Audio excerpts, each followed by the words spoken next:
ఇక్కడే గాంధీనగర్ ఏరియాలో bikes దొంగిలించబడ్డాయని complaint మీద బేసింగ్ అన్న కంప్లైంట్స్ ఎఫ్ఐఆర్ చేసి ఇన్వెస్టిగేషన్ స్టార్ట్ చేసి గాంధీనగర్ ఇన్స్పెక్టర్ గారు అలాగే ఒక టీం ఐఎంఎస్ఐ అండ్ ఒక క్రైమ్ టీం చాలా యాక్టివ్గా పనిచేసి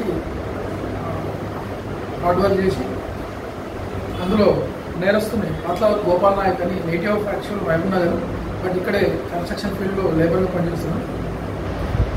ఆయన ఈరోజు ఈ బోయిగూడ కాంపౌండ్ దగ్గర అరెస్ట్ చేయడం జరిగింది ఆ సస్పిషియస్ సర్కమ్స్టాన్సెస్లో.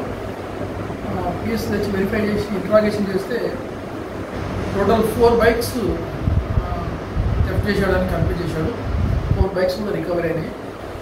బేసింగ్గా కన్ఫెషన్ అయిన రికవరీ జ్యుడిషియల్ కస్టడీకి రిమాండ్ కంప్లీట్ చేస్తూ జ్యుడిషియల్ కస్టడీకి పంపుతున్నాం. ఫర్దర్గా డీటెయిల్గా ఎంక్వైరీ చేసి ఇన్వెస్టిగేషన్ చేసి అతని మీద ఏమన్నా ప్రీవియస్ క్రిమినల్ హిస్టరీ ఉందా ఇంకేమైనా కేసెస్ ఉన్నాయని ప్రాపర్గా వెరిఫై చేస్తాం చేసి ఈ కేసెస్ అని ఫైనలైజ్ చేస్తాం.